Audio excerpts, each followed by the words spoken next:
Déjà relégué en Fédéral 1, Dax voulait effacer une série de 8 défaites de rang à l'occasion de cette dernière journée de la saison régulière de Pro D2. Vannes, pour sa part, n'avait plus grand-chose à espérer ou à craindre, à part se faire plaisir sur la pelouse du stade Maurice Boyau. Les Dacois qui obtiennent une première pénalité après 2 minutes de jeu. Nicolas Cachet ouvre le score, 3-0 pour les Landais. Le premier essai de cette rencontre est en faveur de Vannes. Freddy X va parvenir à transmettre cette balle à Anthony Boutier qui prolonge au pied avant d'aplatir. Christopher Ilsenbeck transforme et après 6 minutes de jeu, c'est bien Vannes qui mène au score 7-3. Mais Dax veut bien finir sa saison et trouve enfin le chemin de l'embut.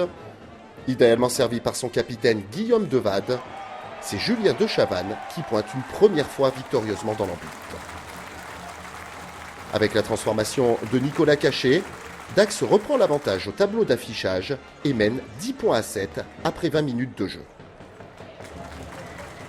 Dax qui donne du rythme à cette rencontre et qui inscrit un second essai par son ouvreur Felipe Berkessi, l'Uruguayen parfaitement lancé par son demi-mêlée Adrien Beau. Nicolas Cachet transforme à nouveau et Dax prend le large au tableau d'affichage 17-7 après 33 minutes de jeu. En toute fin de première période, Freddy X va recevoir un carton jaune après un accrochage avec Guillaume Devade. À la sirène, Dax se procure une ultime occasion, mais en vain. Les Landais mènent 17-7 à la pause. À 15 contre 14, Dax revient le mort aux dents et va inscrire un troisième essai dans cette rencontre. C'est à nouveau Julien de Chavannes qui va être idéalement servi en bout de ligne pour inscrire un doublé dans cette rencontre.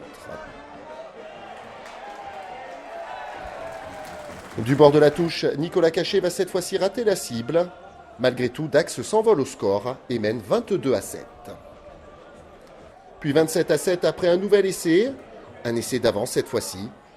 C'est le Sud-Africain Philippus Liebenberg qui conclut et qui donne 20 points d'avance à son équipe. Vannes va enfin réagir et à son tour en force.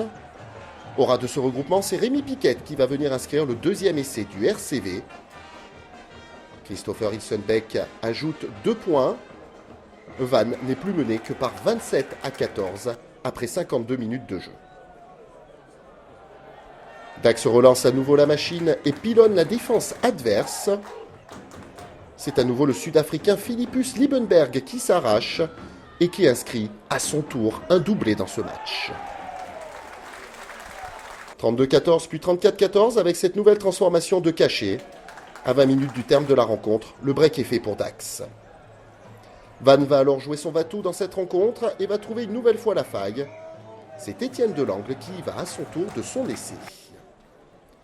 Anthony Boutier ajoute 2 points et ramène son équipe à 34-21 à un peu plus de 10 minutes de la fin. Les Bretons qui finissent plus fort cette rencontre et qui remontent tous les ballons à la main. Gwenaël Duplaine va être idéalement servi sur la ligne médiane. L'ailier breton accélère pour venir inscrire le 4e essai breton de cette rencontre. Avec une nouvelle transformation d'Anthony Boutier, le score est scellé à 34-28.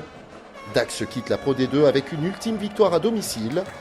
Vannes, pour sa part, termine la saison en milieu de tableau et jouera l'an prochain une 3e saison consécutive dans le championnat de Pro D2.